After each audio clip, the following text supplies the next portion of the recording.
স্কুলের ছেলেপেলেরা ঢিলার সাথে থাকবে আমি কখনো বিশ্বাস করি না। একটু জোরে তালি হইতে পারে। Thank you. আচ্ছা, আমি স্কুলে যেতাম খুব দেরি করে, সব সময় দেরি করে যাওয়ার একটা কারণ ছিল। একবার টিচার আমাকে জিজ্ঞেস করছে, তুমি স্কুলে দেরি করে আসছো কেন? তো বলছি, স্যার বাসায় আব্বা আম্মা ঝগড়া করতেছিল, এই জন্য দেরি হয়েছে। তো স্যার বলতো, আরে বেকুব পাইছিস নি তুই? বাসায় আব্বা আম্মা ঝগড়া করতেছে, এটার সাথে তোর স্কুলে দেরি হওয়ার সম্পর্ক কি?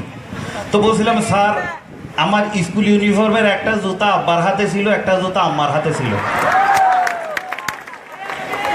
তো আমি যখন আবার খুব ভালো রেজাল্ট করতাম তখন একটা সমস্যা হইতো। ভালো রেজাল্ট করলে আব্বা বলতো, ছেলে দেখছো আমার মতো হয়েছে, আম্মা বলতো, দেখছো ছেলে আমার মতো হয়েছে। এটা নিয়ে মোটামুটি তাদের মধ্যে একটা ঝগড়া হইতো ছোটখাটো। তো তারা ডিসিশন নিয়েছে একবার, ছেলে স্কুলে যাওয়ার সময় না দেখে মতো পিছন থেকে ইটা মারবো। ছেলে যদি মা গো বলে চিল্লে ওঠে তাহলে মায়ের, আর যদি বাবারে বলে চিল্লে ওঠে তাহলে বাবার। তা আমি স্কুলে যাইতেছি, হঠাৎ দেখি আমার গায়ে একটা ইডে আসি পড়ছে। আমি পিছন ফিরা মা গো বলি না, বাবারও বলি না, বলছে কোন শালারে। আচ্ছা, এখানে বাচ্চাদের সাথে এখানে সিনিয়র অভিভাবকরা আছে, আমি তাদের জন্য একটা ছোট্ট কথা বলবো, পরামর্শ দিব। যদি আমি সবার ছোট, একটা পরামর্শ দিব, বাচ্চাদের সাথে সবসময় খারাপ ব্যবহার করবেন না, সবসময় ভালো ব্যবহার করবেন। বাচ্চারা খারাপটা আগে শিখে, ভালোটা সবসময় একটু পরে শিখে। এই জন্য বাচ্চাদের সাথে সবসময় কথা বলার সময় ভালো ব্যবহার করতে হবে।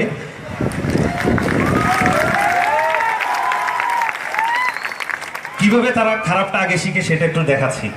এক বাবা বাচ্চারে বাবা ডাক শেখাচ্ছে। তো বাচ্চাকে বলতেছে, এই যে আমি আব্বু আব্বু, এই যে তোমার আব্বু, আমাকে আব্বু বলো, গিলি গিলি শোনা আব্বু আব্বু আব্বু। বাচ্চা আব্বু বলেন, আবার বলছে, এই যে আমি তোমার আব্বু আব্বু আব্বু ডাকো, আব্বু শোনা আব্বু গিলি গিলি। বাচ্চা বলে এই শালা আব্বু বল। বাচ্চা বলতেছে শালা। খারাপটা কিন্তু আগে শিখে ফেলবে।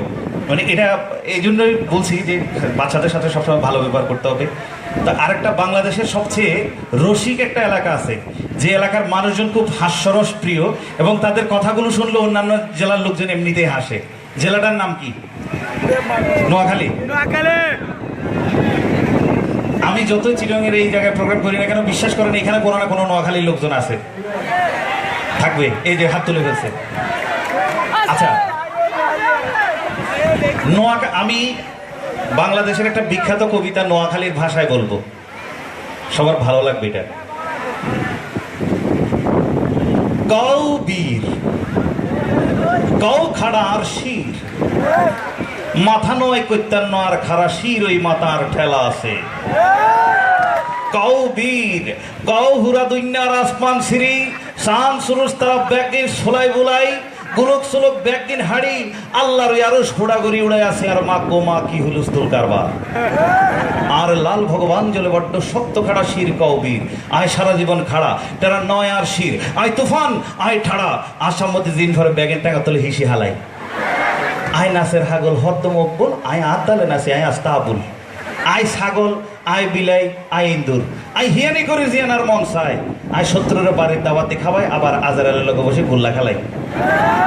আর মাথা খারাপ আয় খাই কাঁচা আন্ডা, আয় কামড় দি সিমডাই খামসাই সোলাই বলে উষ্ঠ মারিয়ে ধরে হতাই। কও বীর আয় চির ঘাড়ুয়া টেরা নয় আর শির। একটু তালি হইতে পারে তো নাকি? Thank you. আচ্ছা, আমাদের চিটংয়ে একটা সময় এই নোয়াখালীর লোকদের সাথে চিটংয়ের কবি আর নোয়াখালীর কবিদের মধ্যে কবিতা নিয়ে যুদ্ধ হইতো। এটাকে বলতে কবি আর লড়াই, অনেক প্রাচীন একটা সংস্কৃতি। এরকম একবার কবি আর লড়াই হচ্ছে, চিটংয়ের কবি সাথে নোয়াখালীর কবির। তো প্রথমে নোয়াখালীর কবি মঞ্চে আসছে। নোয়াখালীর কবি কবিতা বলছে, আন্ডার সড় নদী চলে আয় বায়, বৈশাখ মাসে হেতের আড়ুহানি ঠায়, হারয় যাই গরু হারয় গায়, দুই দার উষাতার হোক যোগ নাই। নোয়াখালীর কবির জন্য একটু তালে দিই।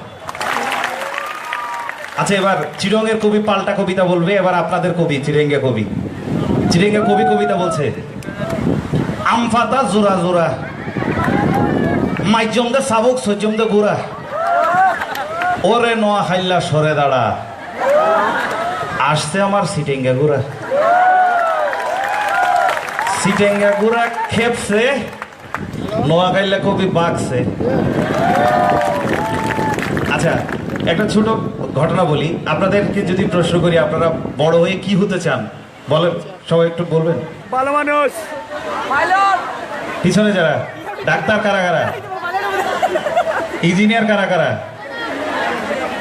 আচ্ছা, সবাই ডাক্তার ইঞ্জিনিয়ার। আমারও যখন ছোটবেলায় জিজ্ঞেস করছিল, আমি যখন ক্লাস 9-এ পড়ি, তখন আমারে জিজ্ঞেস করছিল তুমি বড় হয়ে কি হবা। তা আমি বলছিলাম স্যার বড় হয়ে আমি দর্জি হব, দর্জি। তো স্যার বলছিল কেন? বলছিলাম স্যার অন্যান্য পেশার লোকজনের চেয়ে দর্জির মাথায় জ্ঞান বেশি, তারা অনেক বিচক্ষণ হয়। কেমনে? তো বলছি স্যার খুব ছোটবেলায় আমার আঙ্গুল চষার অভ্যাস ছিল, আমি আঙ্গুল চষতাম, এবং এই অভ্যাস কোনো ডাক্তার দূর করতে পারছিল না, একজন দর্জি দূর করে দিছিল। কেমনে? সে আমার প্যান্টের একটা প্যান্ট সিলাই দিছিল, প্যান্টের মাপ নিয়ে আমার কোমরের চেয়ে 4 ইঞ্চি ঢিলা করে সিলাইছিল। এরপর থেকে আমি হাতে ধরে থাকতাম, কোনোভাবে আর আঙ্গুল মুখে দেওয়ার সুযোগ পাইতাম না।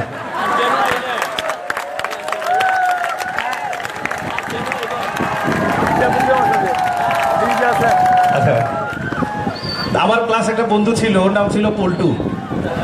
তো একবার টিচার তারা বলছে, পল্টু তোরা ভাই বোন কতজন? তো বলছে স্যার কিছু মনে করেন না, আমরা স্যার ভাই বোন 30 জন। তো স্যার তো অবাক, বলছে তোদের বাড়িতে পরিবার পরিকল্পনা কোনো ডাক্তার যায় না? তো বলছে স্যার একবার আসছিল, কিন্তু প্রাইমারি স্কুল মনে করে আবার চলে গেছে। এখনকার ছেলেবেলা অনেক আধুনিক, অনেক স্মার্ট। আমাদের সময়ও ছিল। আমার এক বন্ধু ছিল, ক্লাসের একটা সুন্দরী ম্যাডামের সাথে প্রেম করতে চাইতো। তো সে একদিন বের হয়ে আমাকে বলছে, দোস্ত ক্লাসের সুন্দরী ম্যাডামের সাথে প্রেম করা অনেক কঠিন কাজ। তা আমি বলছিলাম কেন? তো বলছে 1 সপ্তাহ চেষ্টা করে ম্যাডামের জন্য একটা প্রেমপত্র লিখছি, ম্যাডাম এটার হোমওয়ার্ক মনে করে বানান ঠিক করে দিছে। আবার আরেকজন ছিল, হাত কেটে প্রেমিকার নাম লিখছে। এখন আছে নাকি এরকম কেউ? আছে, থাকবে, যুগ যুগ ধরে এরা বেঁচে থাকে, এরা কয়েকজন থাকবেই। হাত কেটে প্রেমিকার নাম লিখে আমার এক বন্ধু খুব কান্নাকাটি করতেছে। তা আমি কাছে গিয়ে জিজ্ঞেস করলাম, বন্ধু খুব জ্বলতেছে নাকি? কয় না রে বন্ধু, নামের বানানটা ভুল করে ফেলাইছি। আমার হাসি শব্দটা খুব ভালোভাবে কানে আসছে, ভালোই লাগছে, কিন্তু তালি শব্দটা মনে একটু কম। আচ্ছা, এবার স্কুলের যেখানে যাই একটা খুব জনপ্রিয় একটা জোক আছে, অনেক আগে থেকে অনেকে হয়তো জানেন। এটা আমি বলি, সবাইকে একটু মনোযোগ দিয়ে শুনবেন। কিছু কিছু মানুষ আছে যারা একটাই বিষয় শিখে জীবনে, আর কিছু শিখতে চায় না। তা এক বন্ধু ছিল আমার, সে কোনো রকমের জীবনে কুমিরের রচনা শিখছিল, কুমির। তো স্যার বলছিল কুমিরের রচনা বল। সে বলছিল স্যার কুমির স্যার একটা জলজ প্রাণী, কুমিরের 2টা চোখ আছে, পিছনে লম্বা একটা লেজ আছে, 4টা ঠ্যাং আছে, আর স্যার লেজের মধ্যে অসংখ্য খাস কাটা খাস কাটা খাস কাটা খাস কাটা খাস কাটা এবং খাস কাটা। তো স্যার তারে খুব বিরক্ত হইয়া পরের দিন বলতেছে, তুই আমাদের গ্রাম নিয়ে রচনা বল। তো বলছে স্যার আমাদের গ্রাম খুব সুন্দর, গ্রামের মধ্যে স্যার একটা নদী আছে, নদীর মধ্যে স্যার মাঝে মধ্যে কুমির আসে, কুমির কিন্তু স্যার একটা জলজ প্রাণী, কুমিরের 2টা চোখ আছে, 4টা ঠ্যাং আছে, পিছনে লম্বা একটা লেজ আছে, আর লেজের মধ্যে অসংখ্য খাস কাটা।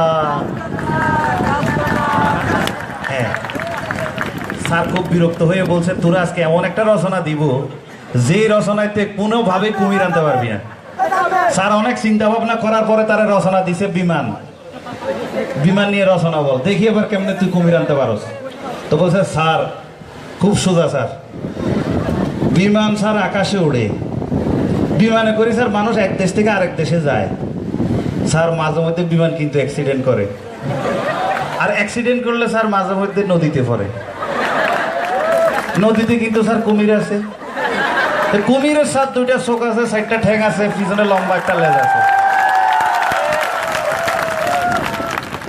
স্যার খুব টেনশনে পড়ে গেছে, সারা রাত ঘুমায় নাই স্যার, চিন্তা করতেছে একের পর এক কি সেই রচনা, কোন রচনা দিলে এই বদমাইশ কোনোভাবে আর কুমির আনতে পারবে না।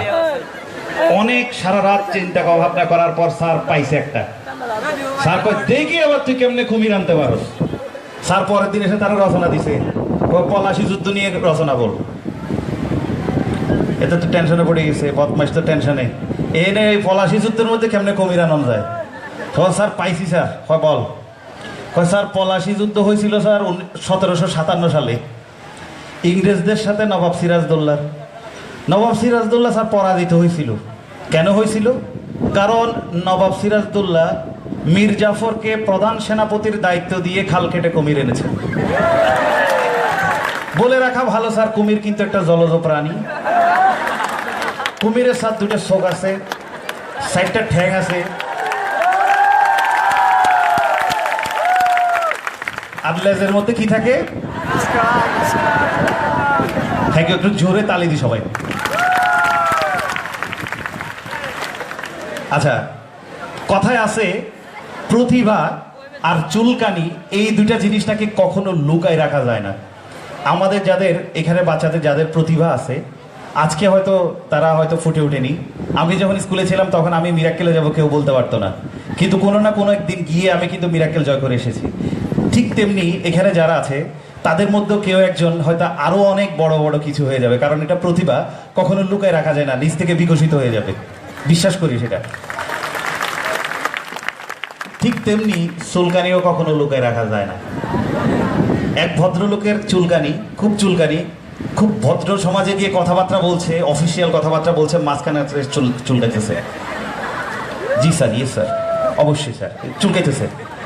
এটা হচ্ছে একটা অভ্যাস মানুষের, বের হয়ে যায়। তো এক ভদ্রলোক এই যে চুলকানি আছে, তিনি রাতের বেলা গাড়িতে করে যাচ্ছে, হঠাৎ তার চুলকানি শুরু হয়ে গেছে। পাশে আর এক ভদ্রলোক বসেছিল, তো সে পায়ের মধ্যে চুলকাইতেছে আর চুলকাইতেছে। অনেকক্ষণ চুলকানোর পর পাশের ভদ্রলোক বলতেছে, ভাই আপনার সমস্যা কি? আপনি আমার পায়ে চুলকাই দিতেছেন কেন? তো ভাই আমি কি এতক্ষণ ধরে আপনার পায়ে চুলকাইছি? বলে হ্যাঁ। তাই তো এত চুলকাইতেছি কিন্তু মজা পাইতেছি না। আচ্ছা, আরেকটা বিষয়,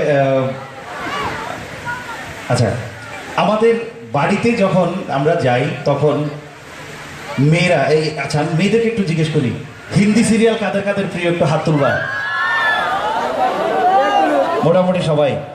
স্টার জলসা, স্টার প্লাস, জি বাংলা। আচ্ছা, এই সিরিয়ালগুলোর উপর কিংবা এই হিন্দি এই চ্যানেলগুলোর উপর বিরক্ত কারা কারা? একটু হাত তুলি। মানে ছেলেদের 100-100 হচ্ছে বিরক্ত, আর মেয়েরা 100-100 হচ্ছে খুব প্রিয়। আচ্ছা, যে কারণে বলছিলাম, এক বাড়িতে এক ভদ্রলোক এরকম খুব বিরক্ত, তোমাদের মতো প্রচন্ড বিরক্ত। তো ওই বাড়িতে একদিন রাতের বেলা একটা চোর ঢুকছে। চোর ঢুকে ওই বাড়ির টেলিভিশনটা চুরি করছে, চুরি করে দিছে দৌড়। তো ভদ্রলোক বুঝতে পারছে চোর বেটা যে টেলিভিশন চুরি করে নিয়ে যাচ্ছে, বুঝতে পারছে। তো সেও চোরের পিছন পিছন দৌড়াইতেছে। কিছু দূর দৌড়ানোর পর চোর চিন্তা করতেছে, এত ভারী টেলিভিশন নিয়ে মনে হয় আমি বেশি দূর যাইতে পারবো না, বেটার হয় এটা রেখে দিই। তো সে রেখে দিয়ে বলছে, ভাই আমি আপনার টেলিভিশন নিতাম না, আপনি টেলিভিশন আসলেও যান ভাই। তো ভদ্রলোক বলতে, ভাই কোনো সমস্যা নেই, আপনি টেলিভিশন লই যান। ভাই আমি যদি টেলিভিশন লই যাই তাহলে আপনি আমার এত তো দৌড় করাইছেন কি জন্য?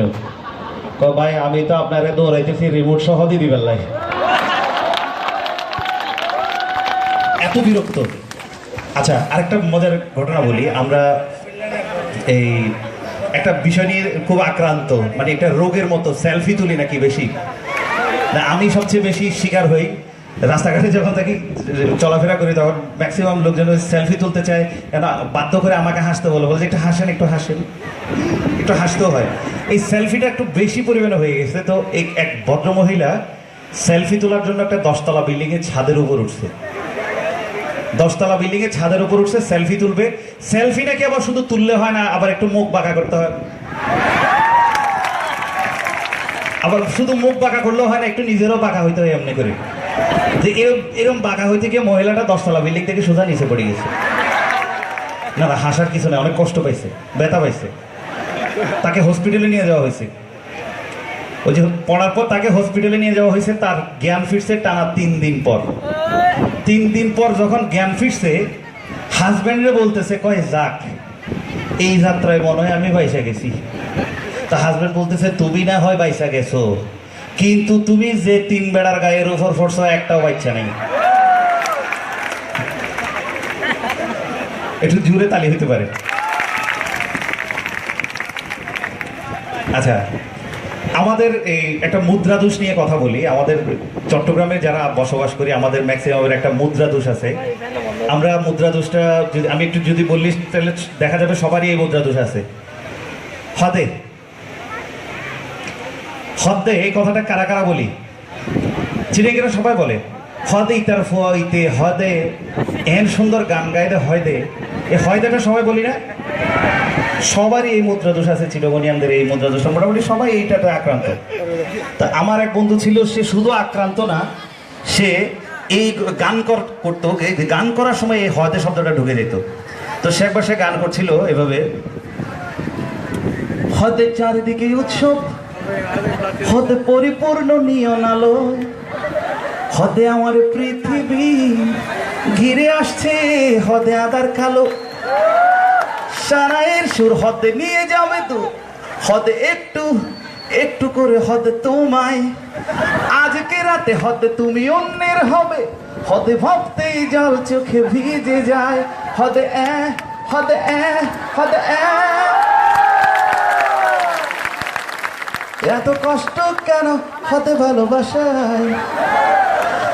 খুব মজার একটা ঘটনা বলি। আচ্ছা, তার আগে একটু জিজ্ঞেস করি সবাইকে, ব্যাম্বু শব্দের অর্থ কি? বাঁশ। আচ্ছা, ব্যাম্বু বানান করতে ও কয়টা লাগে? দুয়া, ওগুয়া, দুয়া। আচ্ছা, আমি আমি আমার টিচারকে জিজ্ঞেস করছিলাম, স্যার ব্যাম্বু বানান করতে স্যার ও কয়টা লাগে? তো স্যার নিজেও কনফিউজড ছিল। তো স্যার আমারে বলতেছে, মাথা চুলকাইতে স্যার বলতেছে, কয় একটা দিলেও হয়, আবার দুইটা দিলেও হয়। কয় একটা দিলে চিকন বাঁশ, দুইটা দিলে মোটা বাঁশ। আচ্ছা, এই পাশে এবার মেয়েদের জিজ্ঞেস করবো, জলে এবং স্থলে মানে যেটাকে আমরা উভয়চর প্রাণী বলি, এরকম একটা উভয়চর প্রাণীর নাম বলো সবাই। ব্যাং। Very good. আমাকে টিচার যখন জিজ্ঞেস করছিল এরকম একটা উভয়চর প্রাণীর নাম বলো, আমিও বলছিলাম স্যার ব্যাং। স্যার আমাকেও বলছিল ভেরি গুড, এরকম আরো 4টা প্রাণীর নাম বলো।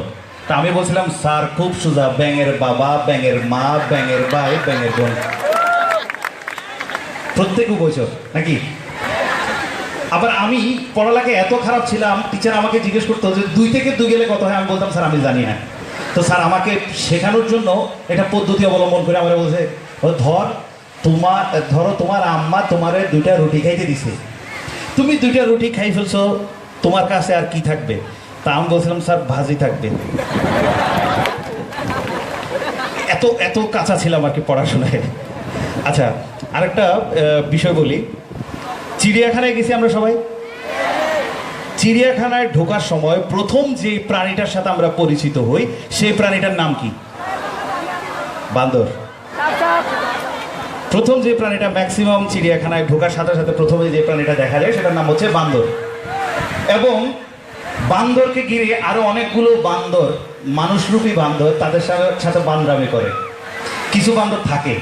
তো আমিও একবার চিড়িয়াখানায় গিয়ে প্রথমে দেখেছি বান্দর। তো বান্দরের সাথে আমারও বান্দরামি করতে ইচ্ছে করছে। তা আমি পকেটের মধ্যে একটা বাদাম ছিল, বাদামটা নিয়ে আমি বান্দরকে দিয়ে দিছি। তা আমার ধারণা ছিল বান্দর সেটা খাবে, কিন্তু না, বান্দর সেটাকে ছিলাইছে, ছিলাইয়া বিচিটা নিছে, বিচিটা পিছনে দিছে, তারপর বের করে আমার মুখ দিয়ে খাইছে।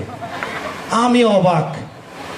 আমি চিড়িয়াখানা কর্তৃপক্ষকে ডেকে বললাম, ভাই আপনার বান্দর দেখে উল্টাপাল্টা আচরণ করে। তো বলছে, ভাই এক ভদ্রলোক কদিন আগে একটা তালের বিচি দিছিল তারে, সে তালের বিচিটা পুরোটা গিলে ফেলছে, পরে আর বাইর করতে পারে না। এরপর থেকে সে যাই খায় প্রথমে পিছনে মাপ দেয় বাইর করতে পারবে কিনা, তারপর বাইর করে মুখ দিয়ে খায়। আমার বিষয়টা খুব পছন্দ হয়েছে, আমার খুব মজা লাগছে এবং বিষয়টা খুব পছন্দ হয়েছে। আমি কি করছি, আমি আমার আরো অনেকগুলো বন্ধু বান্ধবরে নিয়ে গেছি বান্দরের এই বান্দরামিটা দেখানোর জন্য। তা আমি তো জানি বান্দর কি করবে, তো দেখাইলাম আমাদের, চল চল দেখি। তা আমি কি করছি, এবার এই যে বাদাম নিই নাই, আমি এবার নিয়ে গেছি একটা কলা। তো কলাটা দিছি। তা আমার ধারণা ছিল বান্দর আগের মতো ওইভাবেই করবে, কিন্তু না, বান্দর দেখি কিছুক্ষণ ওই কলাটা নিয়ে পানির মধ্যে অনেকক্ষণ ধরে চুবাইছে, তারপর পিছনে দিছে, তারপর ছুলে মুখ দিয়ে খাইছে। আমি আবার অবাক। আমি আবার কর্তৃপক্ষরে ডাকলাম, ভাই কি সমস্যা, আপনার বান্দর দেখে আবার নিয়ম চেঞ্জ করছে।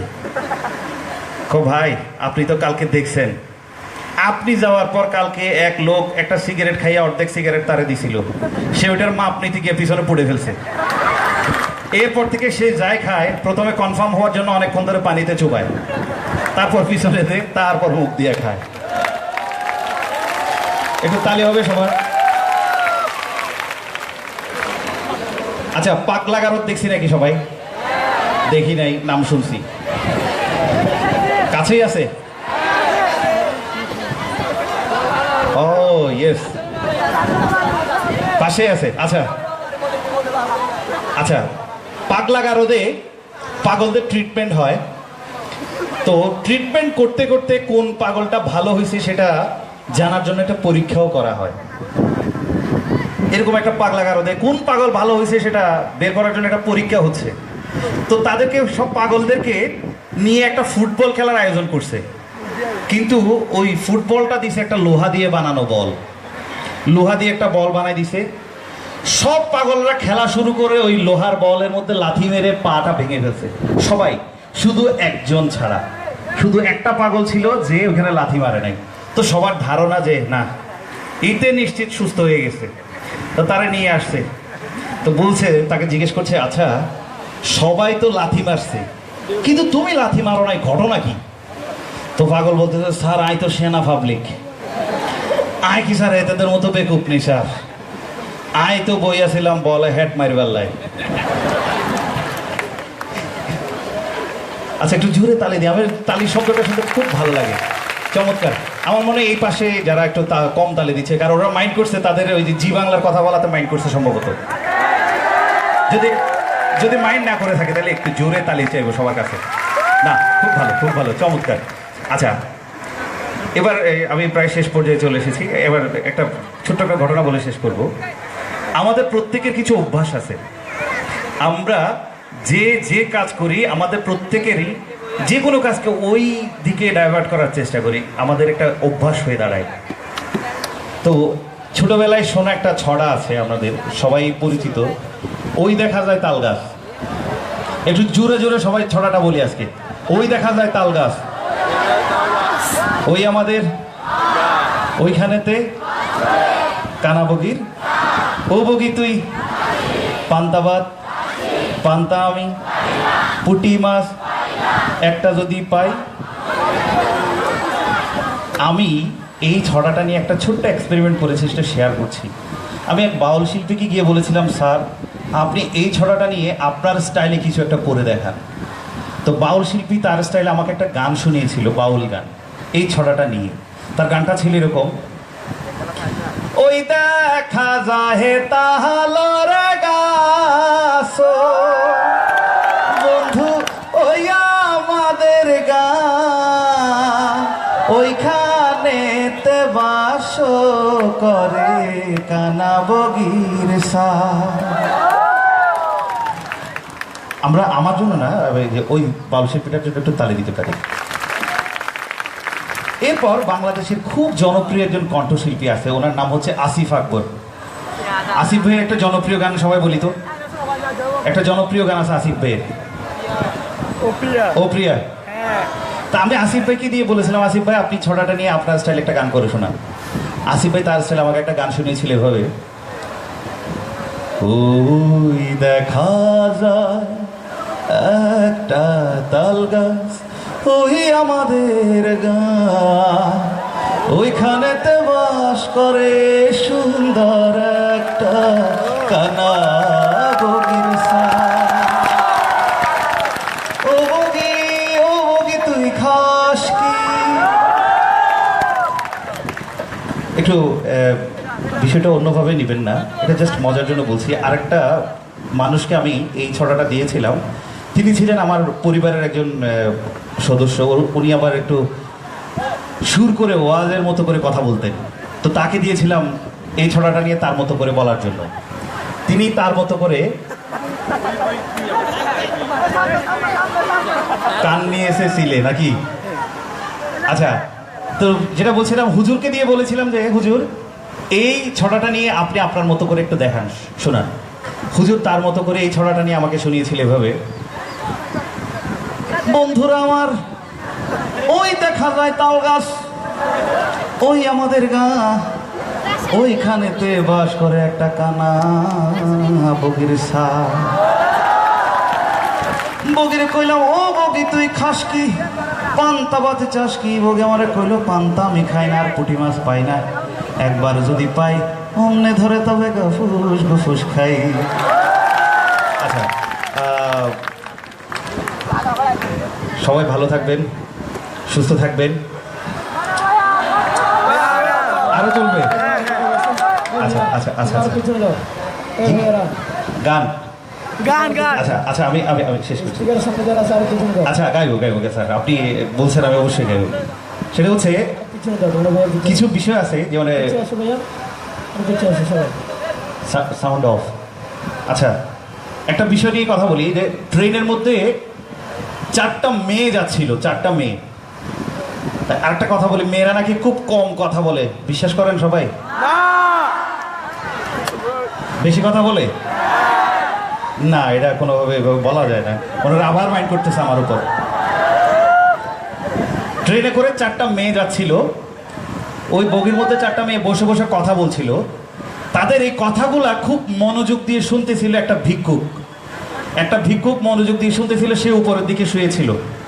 তো সে কথাগুলো শুনছিল। তো একটা মেয়ে আর একটা মেয়ে বলছে, ধর তোর কেমন স্বামী চাই বলতো? তো বলছে আমার কোটিপতি স্বামী লাগবে। তারকে বলছে ধর কোটিপতি পাইলি না তাহলে কি করবি? তাহলে তাহলে 50 লাখ টাকা করে 2টা বিয়ে করবো। আরেকজন আরেকটু বাড়াই বলতেছে, ধর তাও পাইলি না তাহলে কি করবি? তো মেয়ে বলছে দরকার হলে 25 লাখ টাকা করে 4টা বিয়ে করবো, তারপরে কোটিপতি লাগবে। আরেকটা আরো বাড়াই বলছে, ধর তাও পাইলি না তাহলে কি করবি? এবং মেয়ের মেজাজ খারাপ, বলছে যে দরকার হলে 10 লাখ টাকা করে 10টা বিয়ে করবো, তারপর আমার কোটিপতি লাগবে। এই কথাগুলো আবার খুব মনোযোগ দিয়ে শুনতেছিল।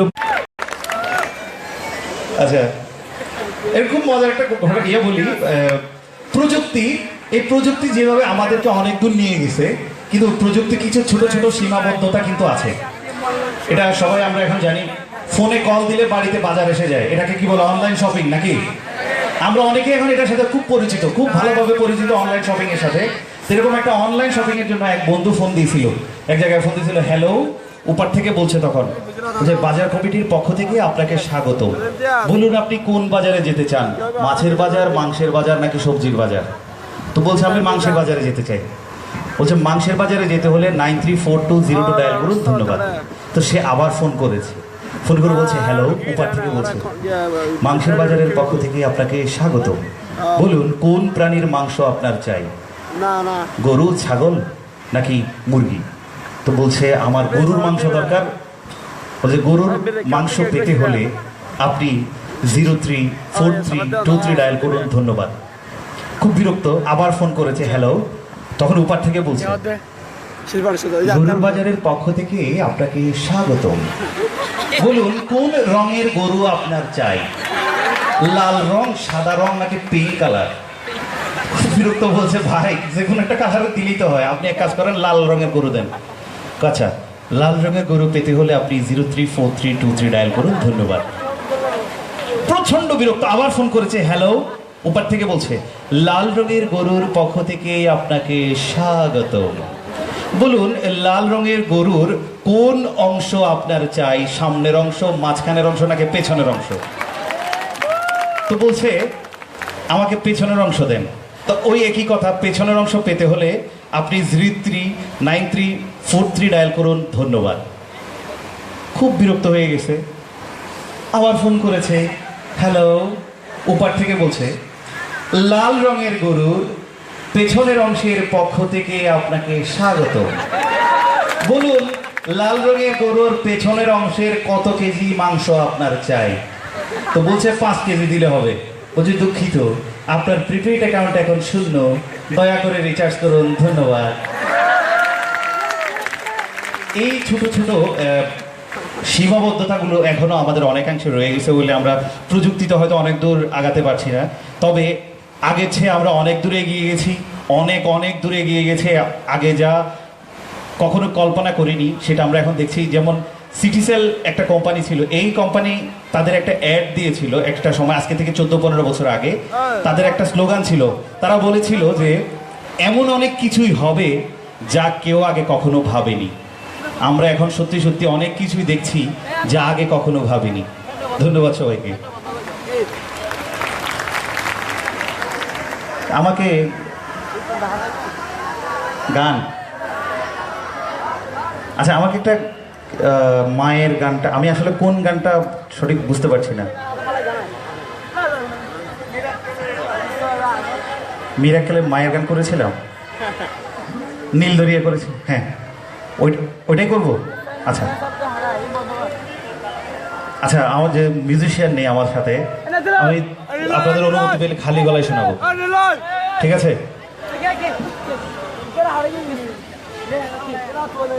আচ্ছা, খালি গলায় গাছি।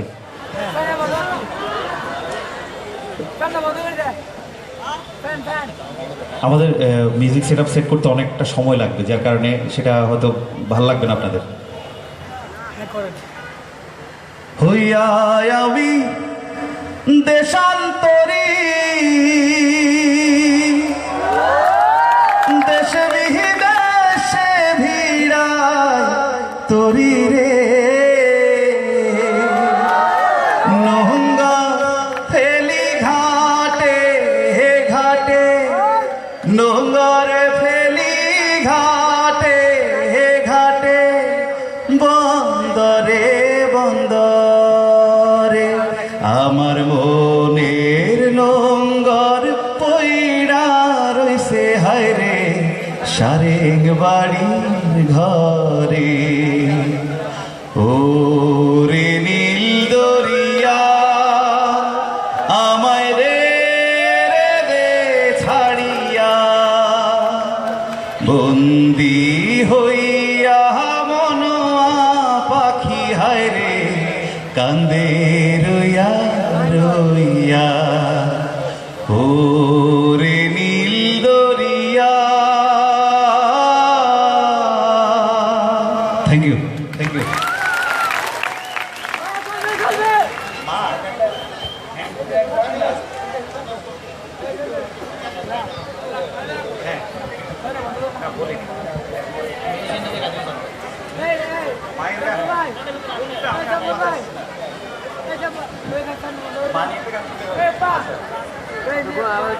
আচ্ছা, খুব রিকোয়েস্ট ভাই, আমি এটা রাখছি।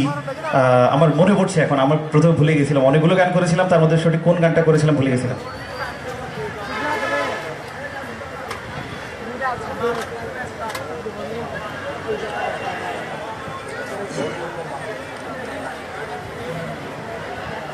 কত দিহি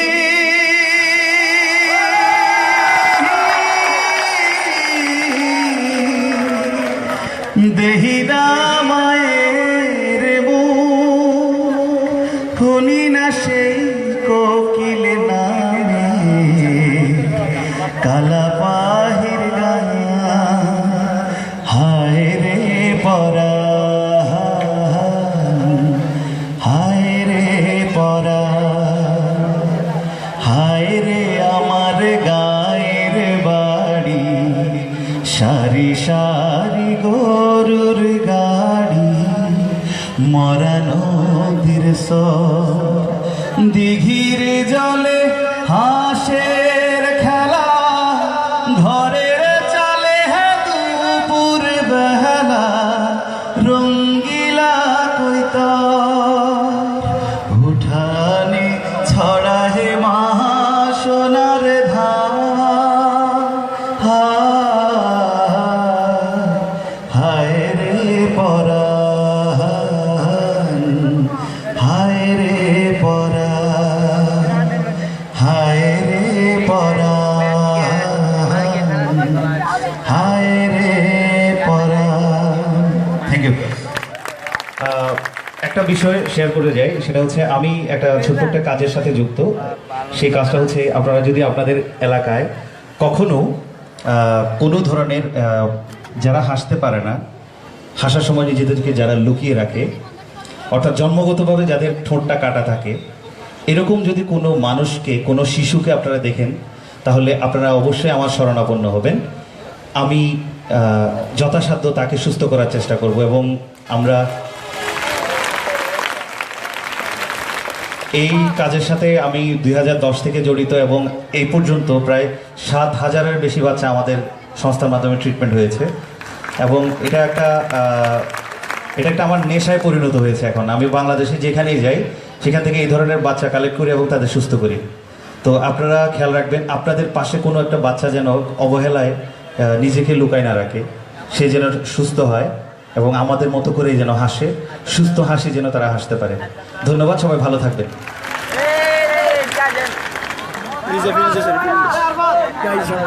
ধন্যবাদ আমাদের কৌতুক অভিনেতা আরমান ভাইকে সুন্দর উপস্থাপনার মাধ্যমে।